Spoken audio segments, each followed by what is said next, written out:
Friends, ಇವತ್ತು veg chicken ಮಾಡ್ತಾಯಿದ್ದೇನೆ. Veg chicken ಅಂದರೆ ಏನು ಗೊತ್ತಾ? ಇದು ಸಸ್ಯಾಹಾರಿಗಳು ಕೂಡ ತಿನ್ಬೋದು. ಕಬಾಬ್ ಮಾಡ್ತಾಯಿದ್ದೇನೆ ನಾನು, ವೆಜ್ ಕಬಾಬ್.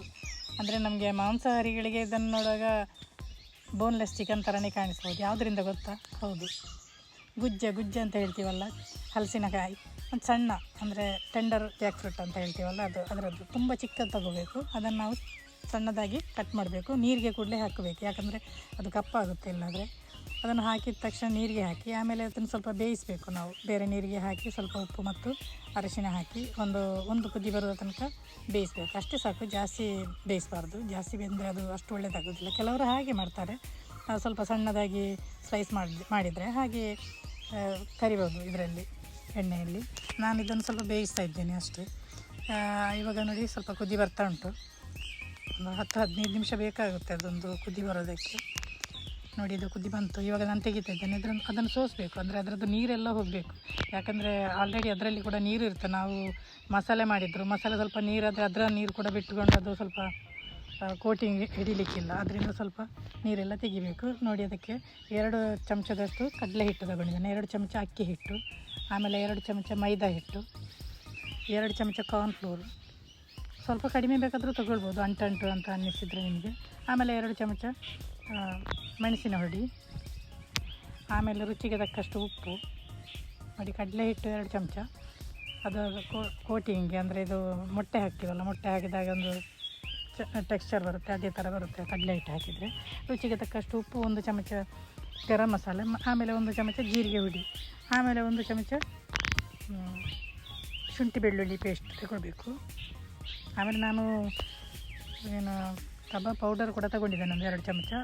ನೀವು ಬೇಕಾದರೆ ತಗೊಳ್ಬೋದು, ಇಲ್ಲಾಂದರೆ ಸ್ವಲ್ಪ ಮೆಣಸಿನ ಹುಡಿಯೇ ಜಾಸ್ತಿ ಹಾಕಿ. ಇದನ್ನೆಲ್ಲವನ್ನು ನಾವು ಒಂದು ಪಾತ್ರೆಗೆ ಹಾಕಿ ಮಿಕ್ಸ್ ಮಾಡ್ಕೋಬೇಕು ಎಲ್ಲವನ್ನು. ಅಂದರೆ ನಾನಿಲ್ಲಿ ಮಸಾಲೆ ಎಲ್ಲ ತೋರಿಸಿದ್ದೇನಲ್ಲ, ಅಕ್ಕಿ ಹಿಟ್ಟು, ಕಡಲೆ ಹಿಟ್ಟು, ಕಾರ್ನ್ಫ್ಲವರ್ ಎಲ್ಲವನ್ನು ಹಾಕೋಬೇಕು. ಒಟ್ಟಿಗೆ ಹಾಕ್ಕೊಂಡ್ರೆ ಆಯಿತು. ಆಮೇಲೆ ರುಚಿಗೆ ತಕ್ಕಷ್ಟು ಉಪ್ಪು ಕೂಡ ಹಾಕೋಬೇಕು. ಮೆಣಸಿನ ಹುಡಿ ಬೇಕಾದರೆ ಸ್ವಲ್ಪ ಜಾಸ್ತಿ, ನಿಮಗೆ ಸ್ಪೈಸಿ ಬೇಕಂದರೆ ಸ್ವಲ್ಪ ಜಾಸ್ತಿ ಹಾಕೋಬೋದು. ನಿಮ್ಮಲ್ಲಿ ಕಾಶ್ಮೀರಿ ರೆಡ್ ಚಿಲ್ಲಿ ಪೌಡರ್ ಇದ್ದರೆ ಒಳ್ಳೆಯದು, ಯಾಕಂದರೆ ಅದು ಕಲರ್ ಕೂಡ ತುಂಬ ಚೆನ್ನಾಗಿ ಬರುತ್ತೆ. ಸ್ವಲ್ಪ ಸ್ಪೈಸಿ ಸ್ವಲ್ಪ ಕಡಿಮೆ ಆಗ್ಬೋದು, ಖಾರ ಸ್ವಲ್ಪ ಕಡಿಮೆ ಆಗ್ಬೋದು. ಅವಾಗ ನಮ್ಮ ಮೆಣಸಿನಕಾಯಿದು ಹುಡಿ ಹಾಕ್ಕೊಂಡ್ರೆ ಆಯಿತು. ಇವಾಗ ಇದನ್ನು ಸ್ವಲ್ಪ ಚೆನ್ನಾಗಿ ಮಿಕ್ಸ್ ಮಾಡ್ಕೊಳ್ಳಿ. ಹಾಗೆ ಸ್ವಲ್ಪ ನೀರು ಹಾಕಿ ಮಿಕ್ಸ್ ಮಾಡ್ತಾ ಇರಬೇಕು.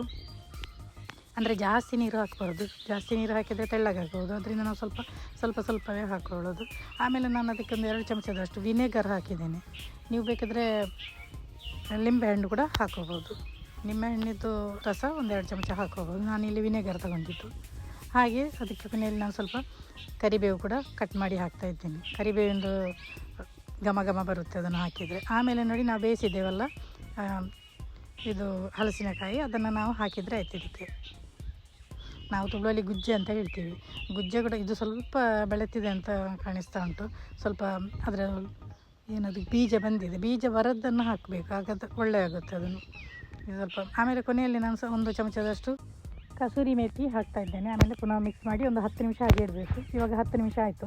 ನಾನು ತೆಂಗಿನ ಎಣ್ಣೆ ಹಾಕ್ತಾ ಇದ್ದೇನೆ. ನೀವು ಯಾವ ಎಣ್ಣೆ ಹಾಕ್ತೀರೋ ಅದನ್ನು ಹಾಕ್ಕೊಳ್ಬೋದು. ಚೆನ್ನಾಗಿ ಕಾದ ಮೇಲೆ ಒಂದೊಂದೇ ನಾವು ಪೀಸ್ ಹಾಕಿದರೆ ಆಯಿತು.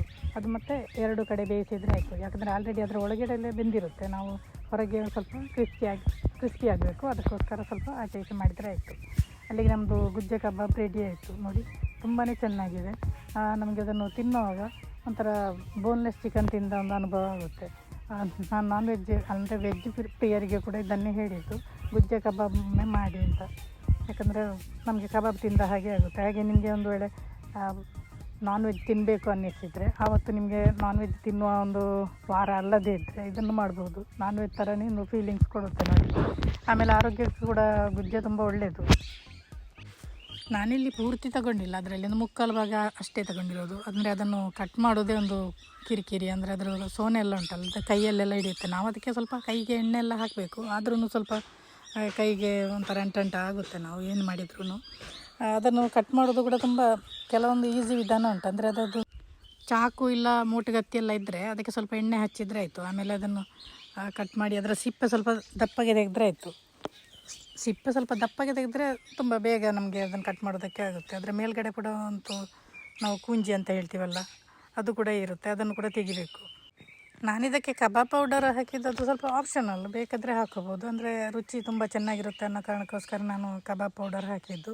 ಎಲ್ಲವನ್ನು ಹೀಗೆ ಕರೆದ್ರೆ ಆಯಿತು. ನೋಡಿ ತುಂಬಾ ಚೆನ್ನಾಗಿ ಬಂದಿದೆ. ಸಂಜೆ ಸ್ನ್ಯಾಕು ಕೂಡ ಆಗ್ಬೋದು, ಇಲ್ಲ ಊಟಕ್ಕೆ ಕೂಡ ತುಂಬ ಚೆನ್ನಾಗಾಗುತ್ತೆ, ತೊಂದರೆ ಇಲ್ಲ. ಸಸ್ಯಾಹಾರಿಗಳು ಕೂಡ ತುಂಬ ಹೆದರಿಕೆ ಇಲ್ಲದೆ ತಿನ್ಬೋದು, ತುಂಬಾ ಚೆನ್ನಾಗಾಗುತ್ತೆ. ನಾನು ಕೊನೆಯಲ್ಲಿ ಅದಕ್ಕೆ ಸ್ವಲ್ಪ ಗಾರ್ನಿಷಿಂಗಿಗೆ ಅದೇ ಎಣ್ಣೆಗೆ ನಾನು ಕರಿಬೇವು, ಆಮೇಲೆ ಒಂದು 3 ಕಾಯಿ ಮೆಣಸು ಕೂಡ ಹಾಕಿ ಅದನ್ನು ಸ್ವಲ್ಪ ಕಟ್ ಮಾಡ್ಕೋಬೇಕು, ಇಲ್ಲಾಂದರೆ ಅದು ಸಿಡಿಯುತ್ತೆ. ಅದನ್ನು ಹಾಕಿಬಿಟ್ಟು ಅದರ ಮೇಲ್ಗಡೆ ಗಾರ್ನಿಷ್ ಮಾಡಿದರೆ ಆಯಿತು, ತುಂಬ ಚೆನ್ನಾಗಿರುತ್ತೆ. ಆಮೇಲೆ ನೀವು ಕರಿಬೇವು ಸೊಪ್ಪನ್ನು ತಿನ್ಬೋದು, ತೊಂದರೆ ಇಲ್ಲ, ಹಾರ್ಟಿಗೆಲ್ಲ ತುಂಬ ಒಳ್ಳೆಯದಂತೆ. ನೋಡಿ ಇವಾಗ ನಮ್ಮ ಗುಜ್ಜೆ ಕಬಾಬ್ ರೆಡಿ ಆಯಿತು. ವೆಜ್ ಪ್ರಿಯರಿಗೂ ಒಳ್ಳೆಯದು, ನಾನ್ ವೆಜ್ ಪ್ರಿಯರಿಗೂ ಒಳ್ಳೆಯದು, ಎಲ್ಲರೂ ತಿನ್ಬೋದು. ಒಮ್ಮೆ ಮಾಡಿ ನೋಡಿ ಈ ಥರ. ಇಲ್ಲ ನೀವು ಮಾಡಿದ್ದೀರ, ಯಾವ ಥರ ಮಾಡಿದ್ದೀರ ಅನ್ನೋದನ್ನು ದಯವಿಟ್ಟು ಕಮೆಂಟಲ್ಲಿ ತಿಳಿಸಿ. ಹಾಗೆ ಕಮೆಂಟ್ ಮಾಡಿ, ದಯವಿಟ್ಟು ಲೈಕ್ ಮಾಡಿ, ಶೇರ್ ಮಾಡಿ. ಇದು ವೆಜ್ ಕಬಾಬ್ ಅಂತ ಗೊತ್ತೇ ಆಗೋದಿಲ್ಲ, ಅದರಲ್ಲೂ ಗುಜ್ಜೆದ್ದು ಅಂತ ಗೊತ್ತೇ ಆಗೋದಿಲ್ಲ. ಒಂಥರ ಬೋನ್ಲೆಸ್ ಚಿಕನ್ ಥರನೇ ಆಗುತ್ತೆ. ನೀವೊಮ್ಮೆ ಮಾಡಿ ನೋಡಿ.